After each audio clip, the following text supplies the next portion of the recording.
தமிழகத்தின் முன்னாள் முதலமைச்சர் ஜெயலலிதா தனது அரசியல் வாழ்க்கையில் கூட்டாட்சியின் குரலாக ஓங்கி ஒலித்தார்.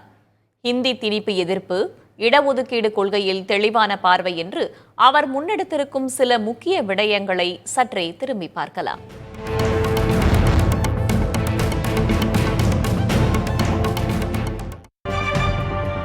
ஜெயலலிதா என்னும் நான் மறைந்த தமிழக முதல்வர் ஜெயலலிதாவை நினைவு கூறுகையில் கூட்டாட்சிக்கான வலுவான குரலாக அவர் திகழ்ந்தார் என்பதையும், தமிழகத்தின் உரிமைகளுக்காக உறுதிபட நின்றார் என்பதையும் நாம் திரும்ப திரும்ப கூற வேண்டும்.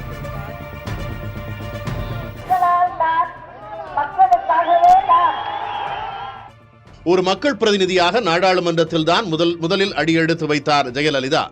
தன்னுடைய கட்சியின் வழிகாட்டியான அண்ணாவின் குரலையே 1984 ஏப்ரல் 25 அன்று பேசிய தன்னுடைய முதல் உரையில் அவர் பிரதிபலித்தார்.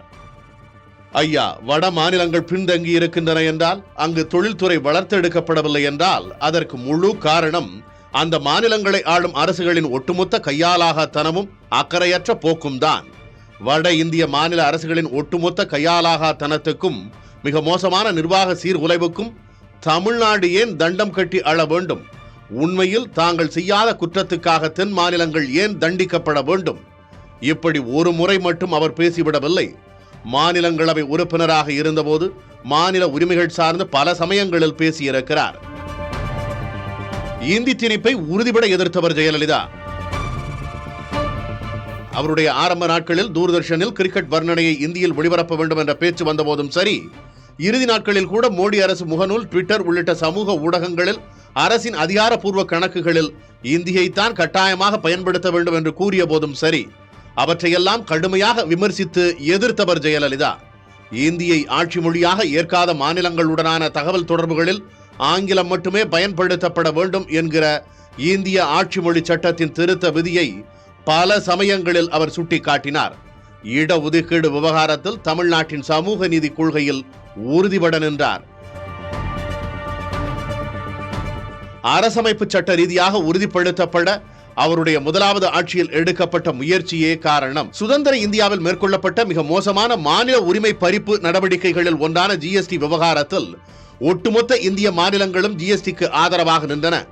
இந்திய தலைவர்களில் தனித்தவராக அன்றைய முதல்வராக இருந்த ஜெயலலிதா தொடர்ச்சியாக ஜிஎஸ்டியை எதிர்த்து குரல் கொடுத்தார். ஜிஎஸ்டிக்கான புதிய அமைப்பு என்பது மாநிலங்களின் சுயாட்சி உரிமைகளை மீறுகிறது என்றும், அது மாநிலங்களின் வரி இறையாண்மையை நிர்மூலமாக்கும் செயல் என்றும் சுட்டிக்காட்டினார்.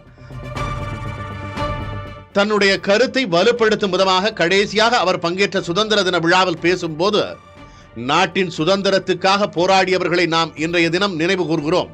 சுதந்திரம் என்றால் பேசுவதற்கும் எழுதுவதற்குமான உரிமை மட்டுமல்ல, உண்மையான சுதந்திரம் பொருளாதார சுதந்திரம்தான் என்று குறிப்பிட்டார். சுதந்திரத்தின் அடித்தளமாக, ஆணிவேராக, அச்சாணியாக விளங்குவது பொருளாதார சுதந்திரம்.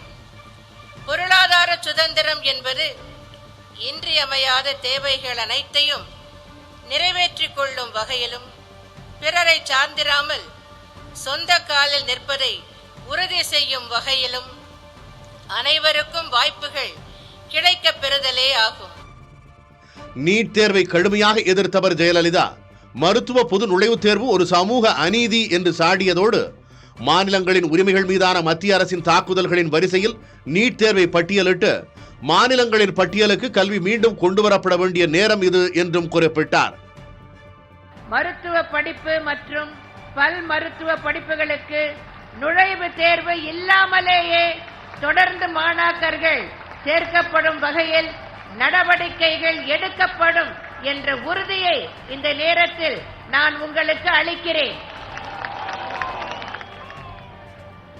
தேவையெனில் இதற்கென தனியே ஒரு சட்டத்தையும் அனைத்திந்திய அண்ணா திராவிட முன்னேற்ற கழகம் கொண்டு வரும் என்பதையும் தெரிவித்துக் கொள்கிறேன்.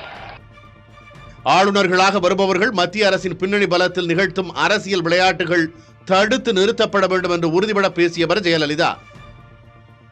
தன்னுடைய மரணத்துக்கு சில மாதங்கள் முன்பு 2016 ஆண்டு ஜூலை 16 அன்று டெல்லியில் நடைபெற்ற மாநிலங்கள் இடைமன்ற கூட்டத்தில் தன் சார்பில் வாசிப்பதற்காக அவர் எழுதிய உரை அவருடைய அரசியல் உயில் என்றே கூட சொல்லலாம்.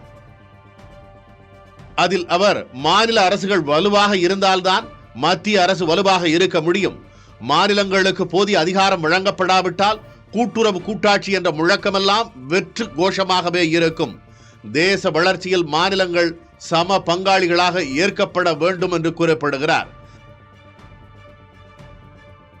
ஜெயலலிதா இப்படி பேசிய போதெல்லாம் அவரின் வார்த்தைகள் தமிழ்நாட்டில் மட்டுமல்ல, தமிழ்நாட்டை கடந்தும் கவனிக்கப்பட்டன.